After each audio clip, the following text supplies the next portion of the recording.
She ran, the only sound her own ragged breath tearing through the moonless dark, each gasp a prayer, each footfall on the unforgiving earth carrying her further from the man who thought he owned her.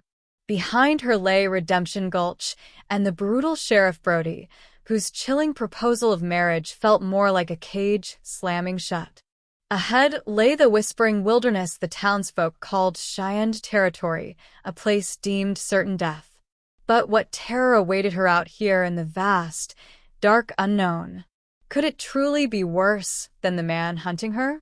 She fled one monster, straight towards perceived savagery, little knowing her only hope for survival, and an unexpected connection that would change everything, lay with the very Cheyenne warrior she'd been taught to fear. Alara had sought refuge, not romance, when the dusty stagecoach deposited her in Redemption Gulch 3 months earlier. She craved anonymity, a quiet corner in the world to mend the torn fabric of her past. Taking a small room above the mercantile owned by the kind, perpetually nervous Mrs. Gable, she kept her head down, her skills with a needle earning her keep, her past locked away behind guarded eyes. She moved through the town quietly, carefully, trying not to ripple the stagnant waters of the place. But Redemption Gulch wasn't peaceful, it was suffocated. The air itself felt thick with unspoken fear, clinging like the dust that coated every surface. The source was clear, Sheriff Caleb Brody. He ruled not with justice, but with the chilling efficiency of absolute control. He was a tall man, hard as the landscape, his eyes the color of a gathering storm, his hand always resting near the Colt Peacemaker on his hip. Respect wasn't offered to him, it was extracted. A narrowed gaze, a deliberately soft-spoken threat. The way townsfolk flinched when his shadow fell near, it was enough. Even before Alara truly felt his gaze upon her, she sensed the wrongness, the brittle tension beneath the town's weary facade.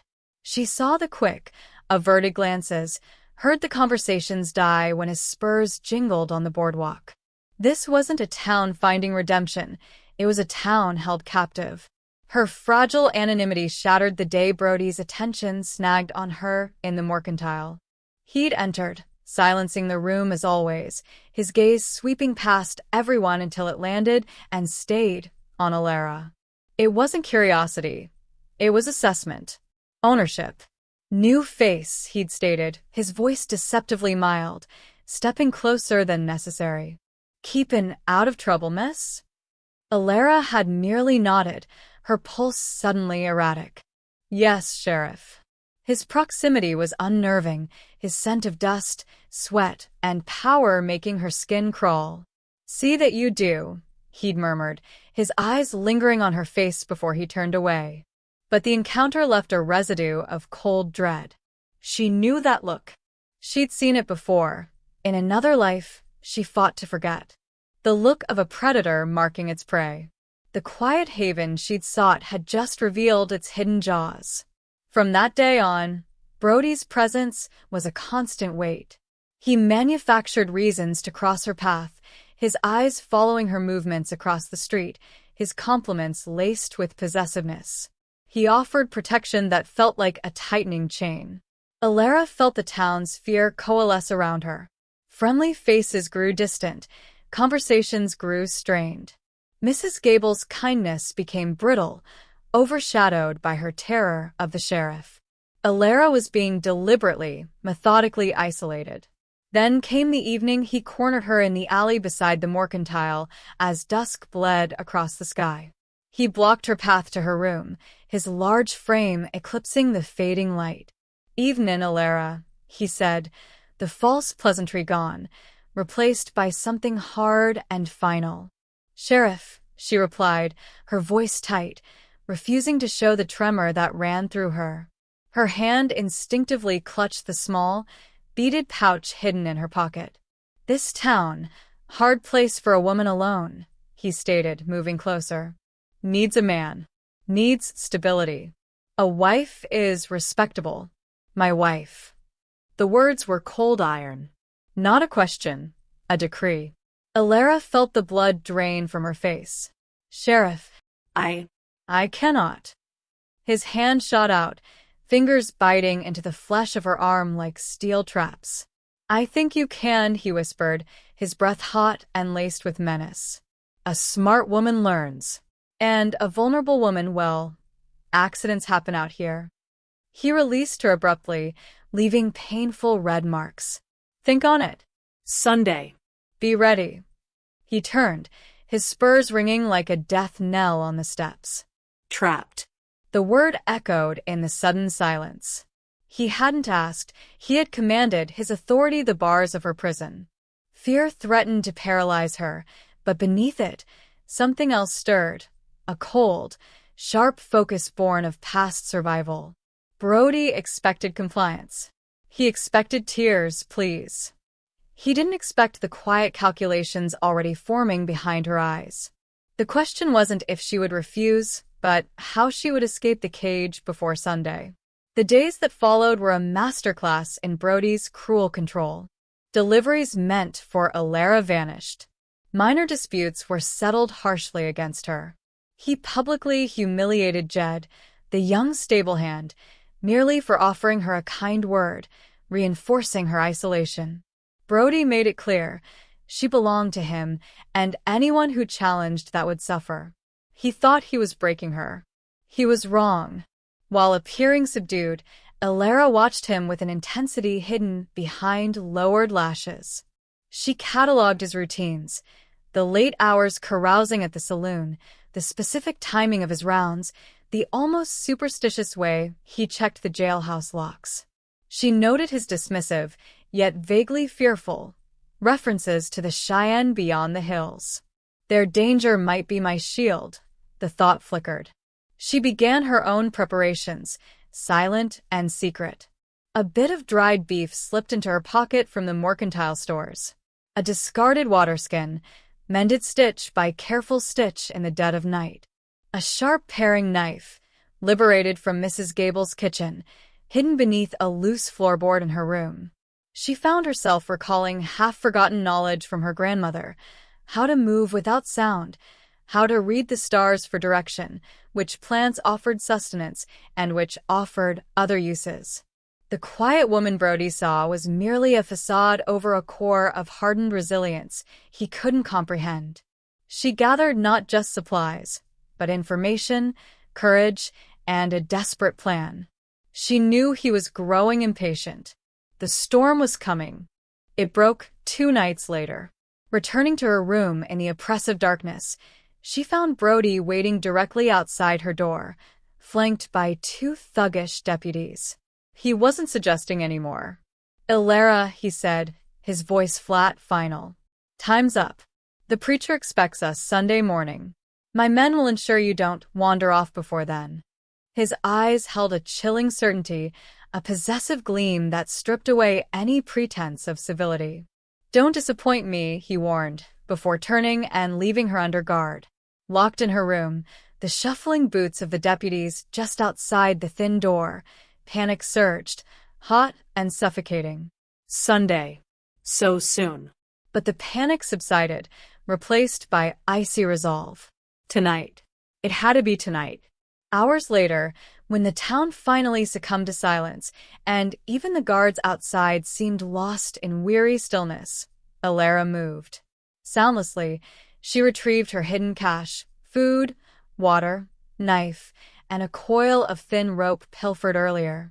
The small beaded pouch, her only link to her grandmother, she secured around her neck. The window overlooking the dark alley was her only path. The drop was perilous, 12 feet to hard-packed earth. Securing the rope to the heavy bed frame, testing the knot until her knuckles were white, she eased the window open, praying the faint groan wasn't heard. Swinging her legs over the sill, the rough rope burned her palms as she lowered herself into the abyss. Wood scraped her arms, muscles screamed, but she pushed past the pain. Her feet hit the ground with a muffled thud. Instantly, she crouched, melting into the shadows, every nerve alight. She didn't dare run yet. She moved like a wraith through the alleyways, skirting the edges of town, listening intently. A distant dog bark, the creak of a floorboard somewhere. Each sound was a potential alarm. Brody's rage upon finding her gone would be volcanic. Reaching the scrubland marking the town's boundary, she finally ran. Ran without looking back, pushing herself into the vast, swallowing darkness. The terrain was brutal, tearing at her clothes, tripping her feet, but the fear of Brody's hand on her arm again was a more potent fuel. Ahead lay the unknown dangers of the wilderness and Cheyenne territory, but behind lay certain damnation. She ran towards the forbidding hills, towards the cold indifference of the plains, praying for distance before the relentless sheriff realized his prize had flown the cage. 2 days became a blur of sun-scorched plains and freezing nights. Alara forced herself onward, driven by primal fear and dwindling hope. Hunger gnawed, thirst cracked her lips, exhaustion weighed down her limbs like lead. Her feet were raw, blistered messes, her body aching with cuts and bruises. The initial terror subsided into a dull, throbbing ache of despair. Had she escaped Brody only to die out here alone? On the third morning, deep within a rocky ravine, her vision swimming, she stumbled. A sickening twist, a blinding bolt of pain from her ankle, and she crumpled to the dust. She cried out, trying to push herself up, but the agony was too great. Tears of exhaustion and hopelessness tracked dirty paths down her cheeks. This was the end. Brody wouldn't even need to find her. The wilderness itself had claimed her. Then a sound. Not the wind. Not a coyote. The soft rhythm of unshod hooves on rock. Her head snapped up, eyes wide with renewed fear. On the ridge above, silhouetted against the harsh morning light, sat 3 riders. Cheyenne. Their faces were stern granite, eyes missing nothing as they observed her crumpled form. Bows were slung across their backs, lances rested easily in their hands.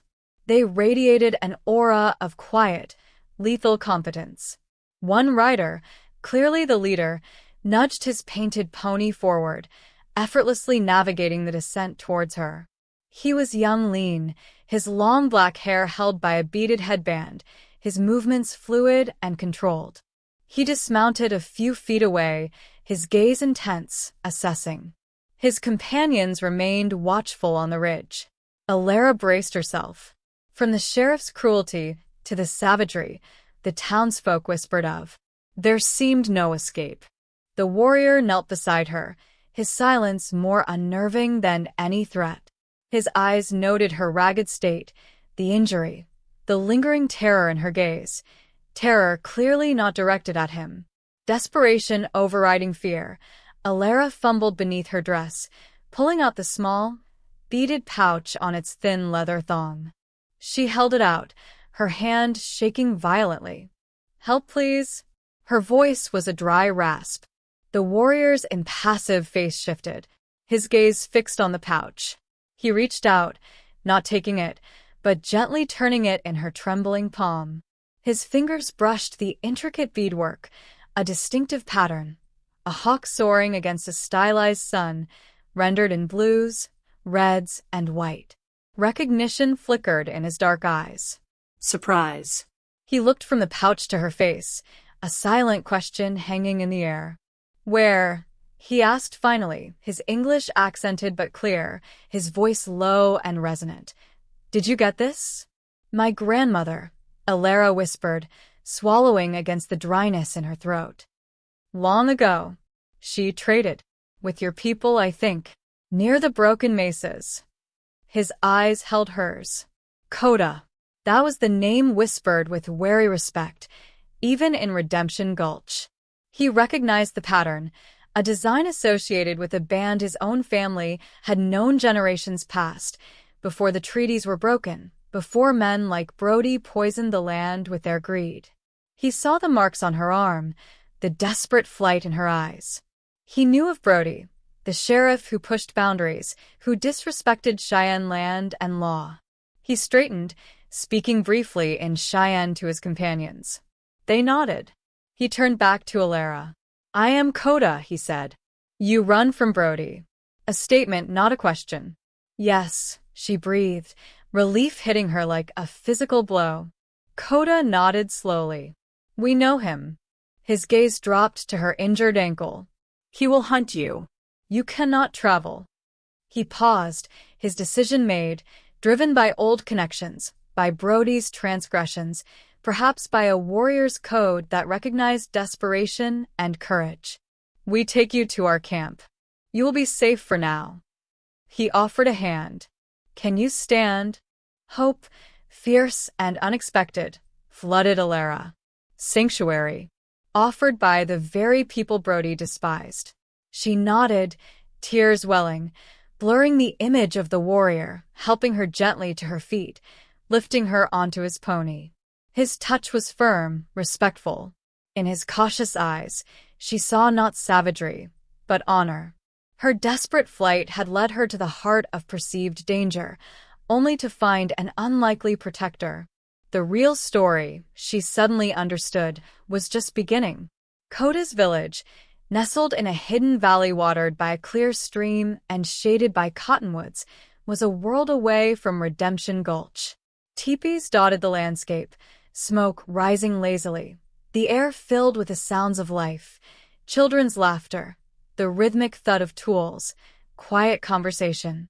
Alara's arrival on Coda's pony caused stares, murmurs of curiosity mixed with deep suspicion. She was an outsider, potentially trouble brought by the white man's world.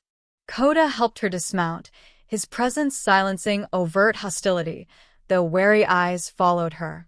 He led her to a teepee slightly apart, entrusting her to Chayton, an elder woman whose face was a map of wisdom and resilience, her eyes sharp and appraising. Chayton examined Alara's swollen ankle with skilled hands, applying a pungent, soothing poultice and binding it expertly.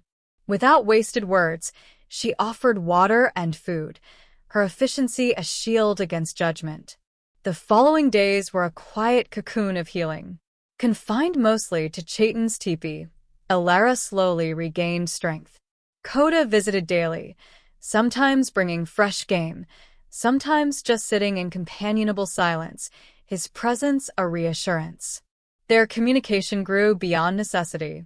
Alara learned basic Cheyenne phrases from Chayton. Coda practiced his English. He asked again about the beaded pouch. Alara shared fragmented memories of her grandmother, a woman living between worlds, respecting the land and its people, teaching Alara the secrets of herbs.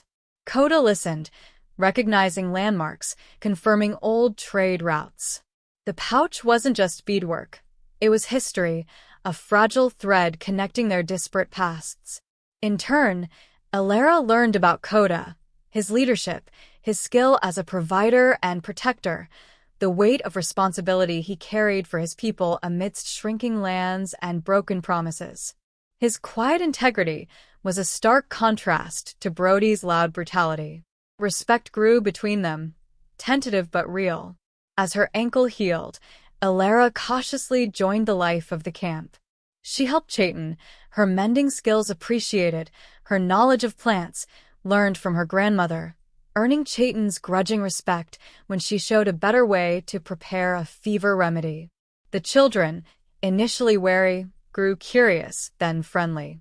A small girl gifted her a carved bird, a simple act of acceptance that warmed Alara more than the prairie sun.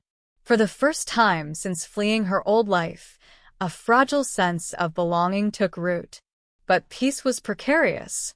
Coda's scouts brought worrying news. Sheriff Brody was scouring the edges of Cheyenne territory, his patrols more frequent, more aggressive. His pride wouldn't let her disappearance go unchallenged. He seeks you, Coda said grimly one evening, watching the sun dip below the horizon. Men like Brody cannot tolerate defiance. To lose what they consider theirs, it is an unbearable insult.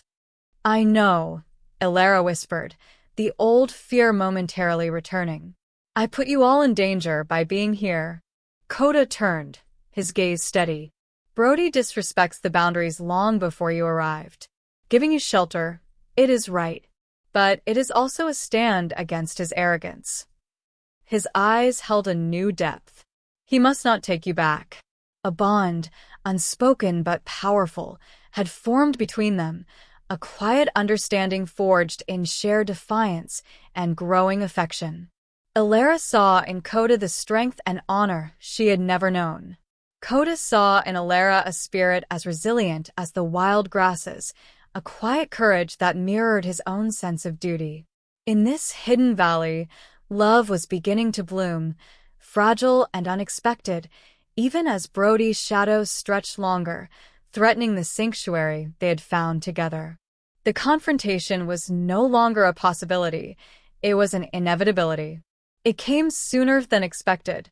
Led by grim determination, Sheriff Brody and 3 deputies rode directly towards the camp, halting at the edge of the trees, a calculated intrusion. Coda, flanked by a dozen warriors armed and ready, walked out to meet them. Hidden just inside Chayton's teepee, Alara watched, her heart hammering against her ribs. Coda. Brody's voice was rough, arrogant. He spat contemptuously onto the sacred ground. Enough games. Give me the woman. Alara. Now. He scanned the teepees, his eyes hungry. Coda stood motionless, a figure of calm strength. This is Cheyenne land, Sheriff. Your authority ends where the grass meets the stone. Leave. Brody laughed harshly. My trackers ain't blind, savage. Her trail led straight here. Hand her over, or we search every one of these pathetic tents. His hand hovered near his gun. The air thickened, heavy with violence waiting to erupt. But before Coda could respond, Alara stepped out into the sunlight. She couldn't hide while they risked everything. Her ankle protested, but she stood straight, meeting Brody's astonished, furious glare head-on. The fear was a cold knot inside, but it no longer controlled her.